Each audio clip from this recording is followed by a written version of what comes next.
Good morning, Switzerland.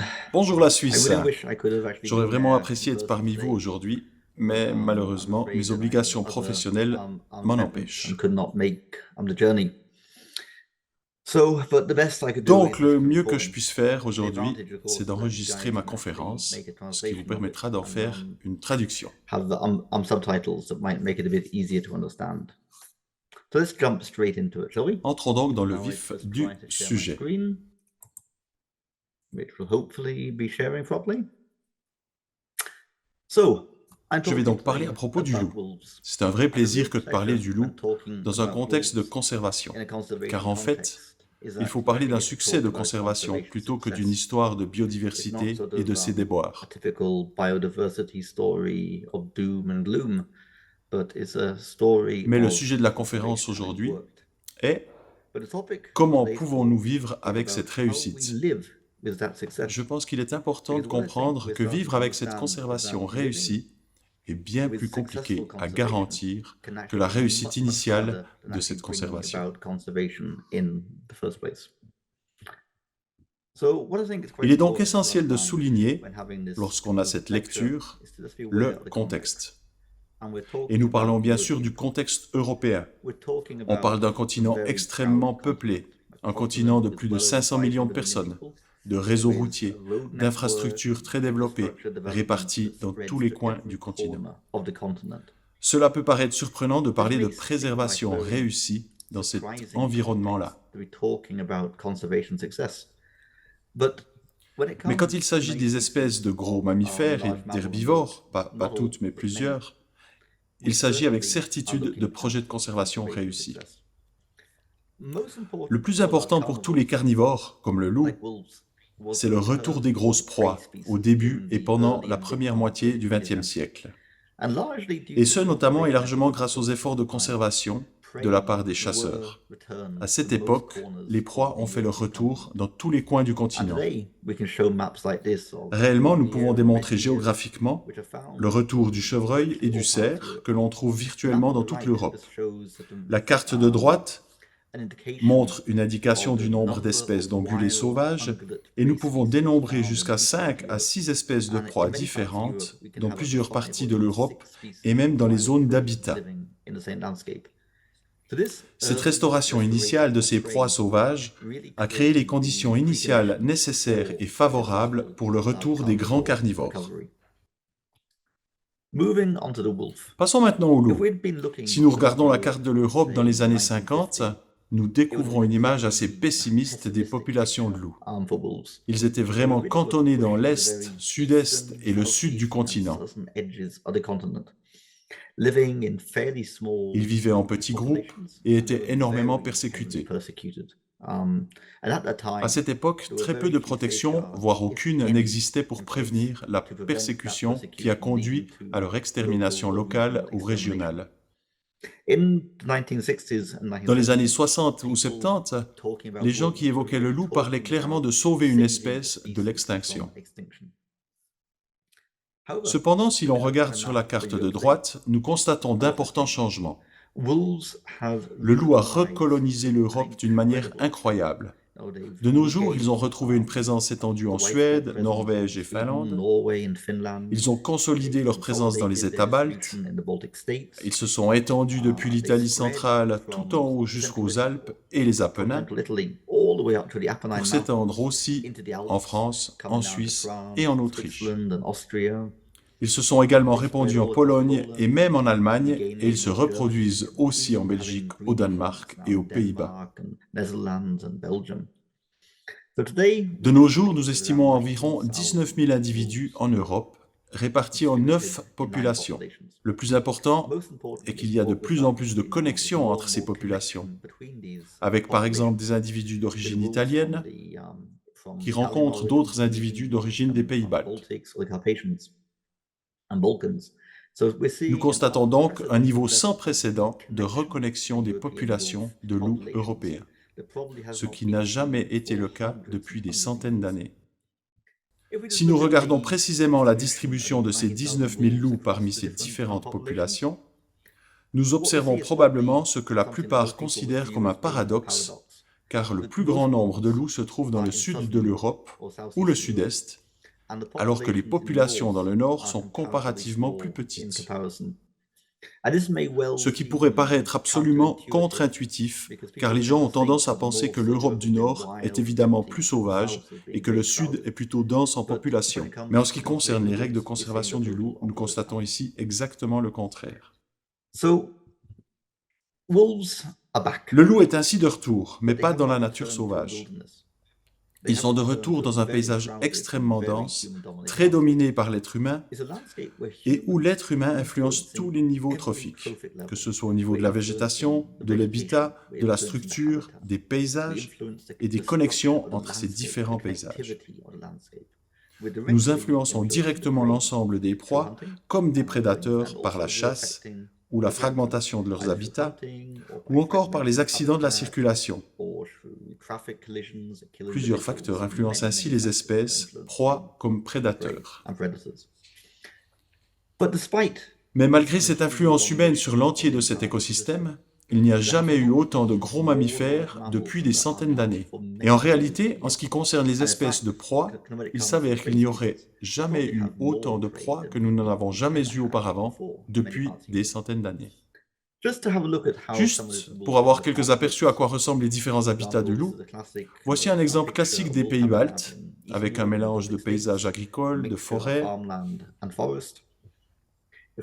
Si on fait un zoom au niveau des Balkans encore, nous parlons de régions montagneuses avec des villages, des montagnes, des activités d'élevage, de troupeaux et de chasse. Quant à l'Espagne, d'énormes zones de paysages modifiés par l'homme avec des zones agricoles intensément cultivées mais qui offrent des habitats très favorables aux loups. Dans les Carpates, c'est identique, avec des zones exploitées de manière intensive par l'homme, l'agriculture, l'élevage, la chasse et d'autres formes d'utilisation humaine du paysage, comme la sylviculture. Et le loup est toujours bien présent dans les Alpes, malgré une aire de répartition intensément utilisée par l'homme, avec des densités humaines importantes, comme une utilisation intense du paysage.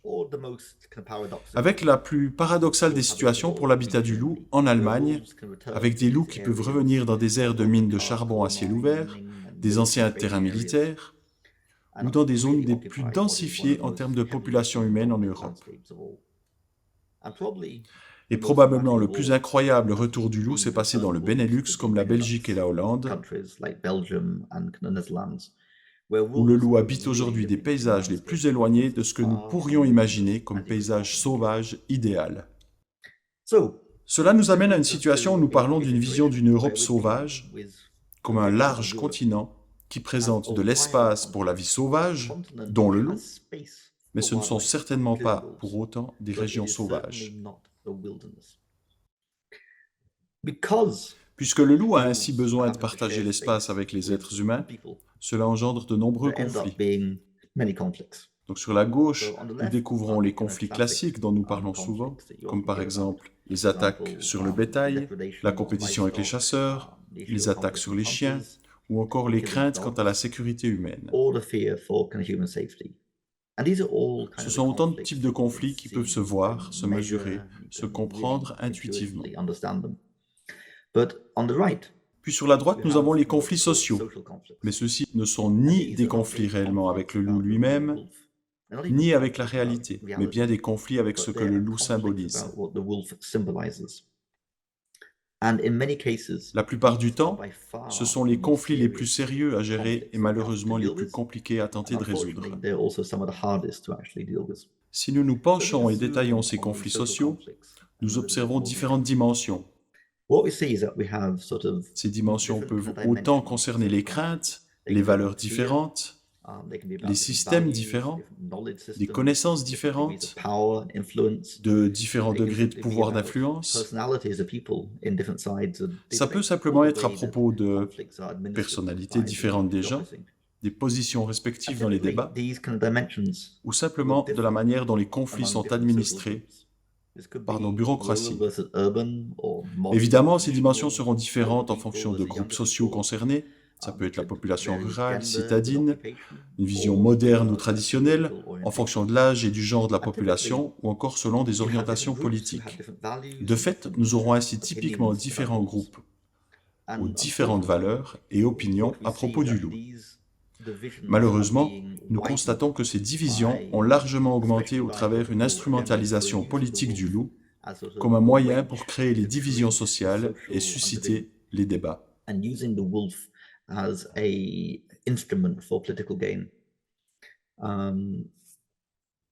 Une simple méthode pour illustrer ce propos est ce dessin d'un loup qui hurle au sommet d'une montagne.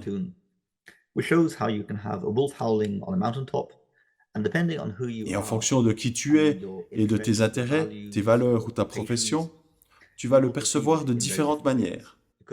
D'un côté comme un symbole majestueux, ou de l'autre comme une menace vitale ou une menace pour ton économie ou pour ta profession. Donc la même réalité objective peut ainsi être perçue de manière très différente en fonction de qui tu es. Donc si l'on revient à la situation des loups et à la conservation de l'espèce dans cet environnement, il est important de réaliser que depuis longtemps, on ne sauve plus les loups de l'extinction. Nous avons dépassé ce seuil depuis longtemps. Ce que nous essayons de faire, c'est d'identifier des méthodes pour cohabiter avec ce succès. Nous pouvons souvent utiliser le terme de cohabitation, mais la question est bel et bien de savoir à quoi ressemble cette cohabitation. Et la réponse est qu'actuellement, personne ne sait parce que nous ne l'avons jamais essayé auparavant dans notre histoire. C'est vraiment quelque chose qui est en cours et nous commençons seulement à avoir quelques idées très générales, mais sans en avoir encore les détails. Mais voici quelque chose que nous avons appris à propos de la cohabitation. C'est que premièrement, elle nécessitera des compromis. La cohabitation se déroule dans un contexte très compliqué socialement parlant. Et cela nécessitera toujours des compromis selon les intérêts différents. Cela demandera certainement de la flexibilité, assurément pas mal de tolérance, à la fois de la tolérance pour le loup, indirectement, mais également de la tolérance pour des personnes différentes qui peuvent avoir des idées extrêmement différentes sur la façon d'appréhender la problématique du loup. Ce que l'on sait avec certitude, c'est que la cohabitation va différer selon le contexte. Car l'Europe est un vaste continent avec beaucoup de diversité qu'il est impossible d'imaginer une seule et unique méthode de cohabitation applicable partout. Donc si on passe à une vision plus conceptuelle de cette cohabitation, celle-ci est basée sur la notion de partage de l'espace, parce que le loup doit vivre dans un environnement dominé par l'homme. Il n'y a pas une nature sauvage européenne, une sorte de région où le loup pourrait vivre sans conflit avec l'homme et ses intérêts. Se poser la question suivante semble essentielle. Est-ce que la vie sauvage peut vivre avec nous? Est-ce que le loup est capable de s'adapter avec notre monde? Les images des différents habitats du loup que je vous ai montrées démontrent avec certitude les capacités importantes d'adaptation du loup pour vivre avec nous. Quant à savoir si nous pouvons vivre avec le sauvage, cela reste une question ouverte et importante. C'est la question de savoir si nous sommes capables d'aménagement. Puis finalement, pouvons-nous vivre avec l'autre? En d'autres termes, pouvons-nous vivre avec différents groupes de personnes qui ont des idées différentes sur la façon dont nous pouvons cohabiter? Et à quoi cette potentielle cohabitation pourrait ressembler? Ces deux thèmes, sur la droite, sont véritablement des questions complexes.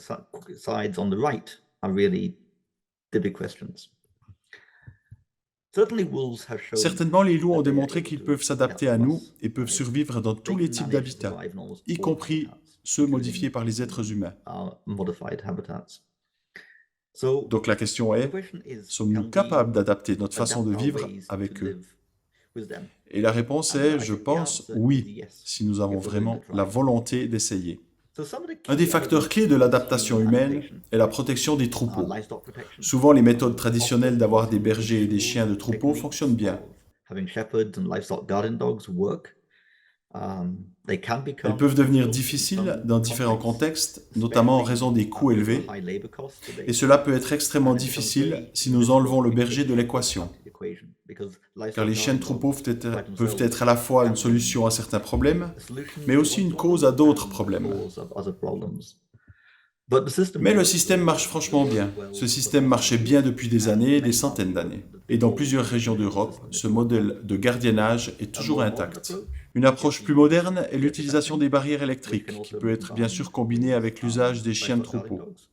Ces adaptations fonctionnent effectivement bien et en fonction des différentes variations à appliquer dans la plupart des contextes. Un sujet est beaucoup plus controversé est l'idée d'une régulation.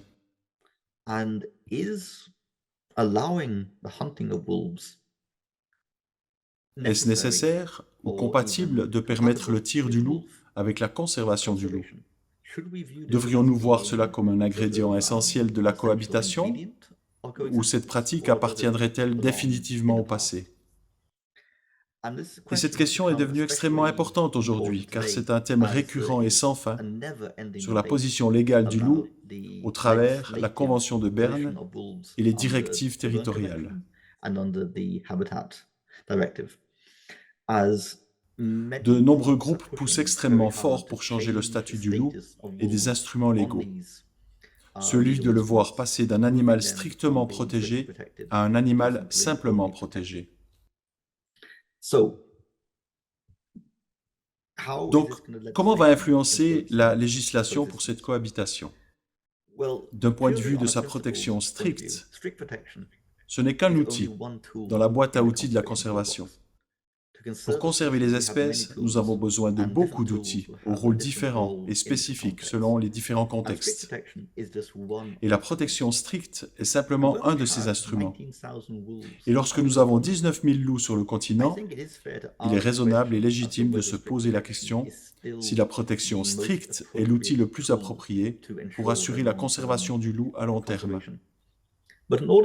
Tout comme il est nécessaire de vraiment comprendre pourquoi certaines personnes ont absolument besoin de tuer le loup. C'est une évidence qu'une partie du débat concerne le tir du loup comme une méthode de protection des troupeaux.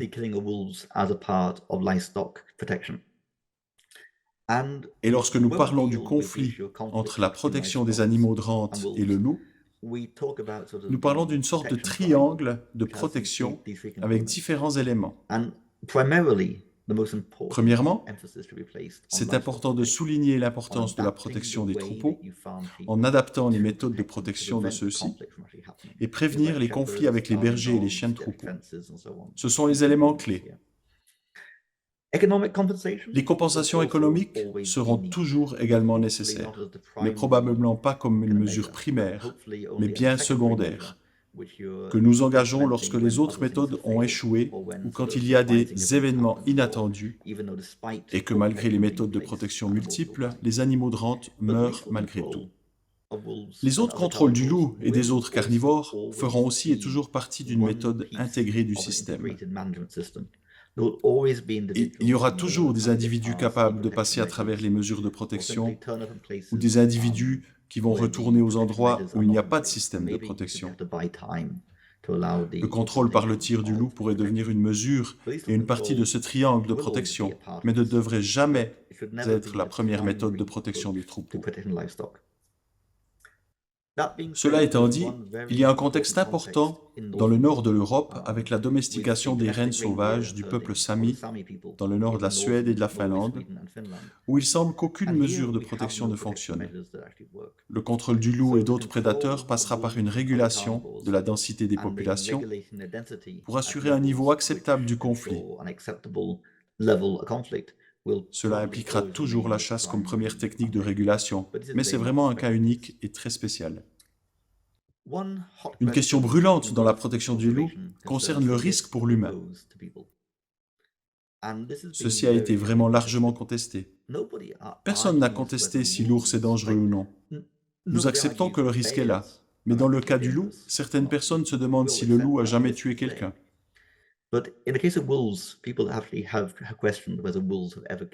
La réponse est que les attaques sont très très rares, mais elles ont eu lieu à travers l'histoire et même dans les temps modernes. Heureusement, les circonstances associées avec les conditions des attaques du loup sur l'homme sont largement absentes de la plupart de l'Europe aujourd'hui. ce qui rend ce risque incroyablement faible. Mais il existe. Mais quelques loups démontrent parfois des attitudes que nous devons regarder comme un risque. Et dans ce cas, le tir du loup est à voir comme la seule option réaliste. Donc, encore une fois, ce n'est absolument pas un instrument que nous devrons utiliser souvent, mais c'est un outil que nous devons garder dans notre boîte à outils. Et tant pour la protection des troupeaux que pour la sécurité des êtres humains, la législation de nos jours n'offre aucun obstacle pour tuer les loups en raison de ces problèmes, quelle que soit sa classification strictement protégée ou non.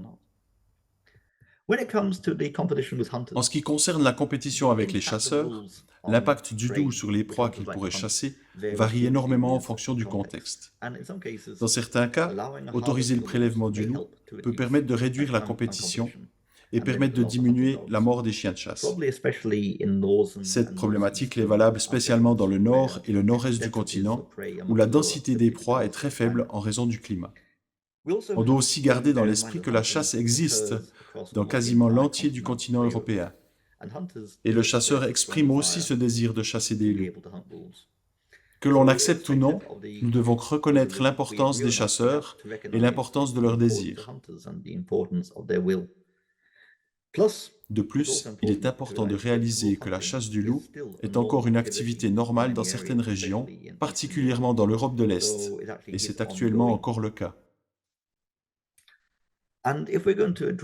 Si l'on veut étudier les conflits sociaux, le tir du loup pourrait bien être un instrument que l'on doit considérer prudemment et qui permettrait de réduire les craintes, également éloigner les conflits de pouvoir,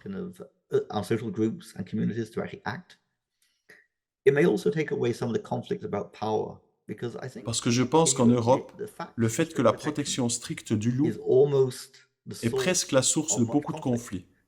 Parce que les gens ne sont pas autorisés à agir, leur donne une impression d'impuissance, une sensation d'être sous le contrôle de quelques autorités externes, comme l'Union européenne, et ce qui leur donne l'impression très difficile de ne pas décider.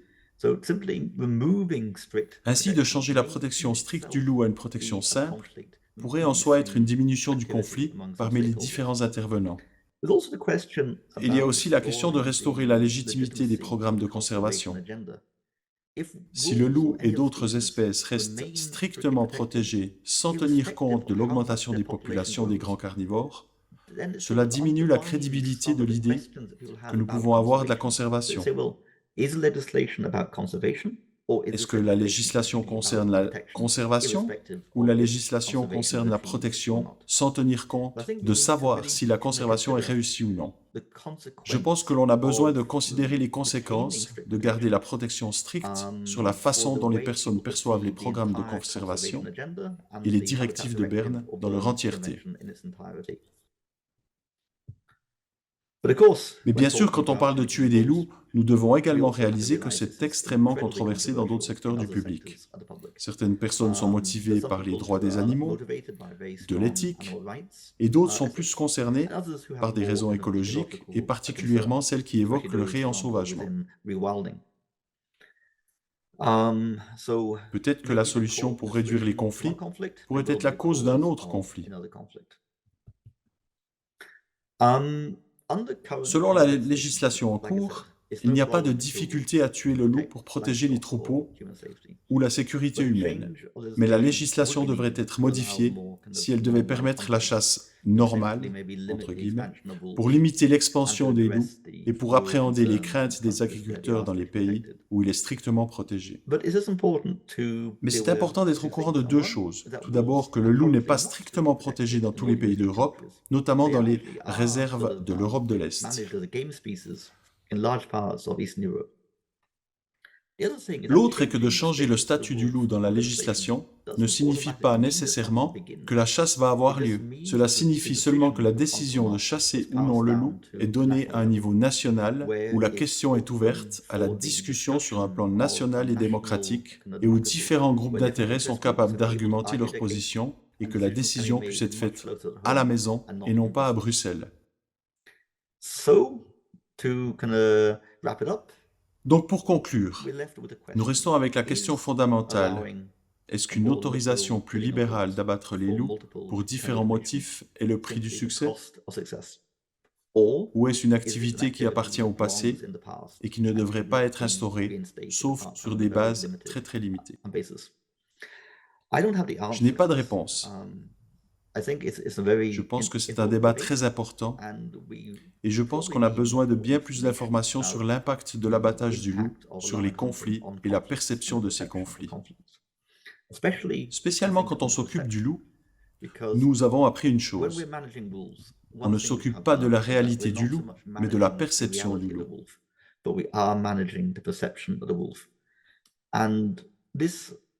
Et je pense que la perception des gens est tout aussi importante que la réalité.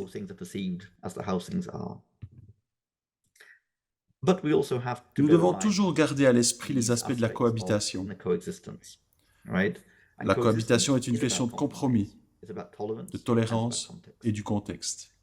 La cohabitation n'est pas d'avoir le plus de loups possible. Entasser des loups dans un petit pays ou dans un continent très peuplé n'est pas un but en soi.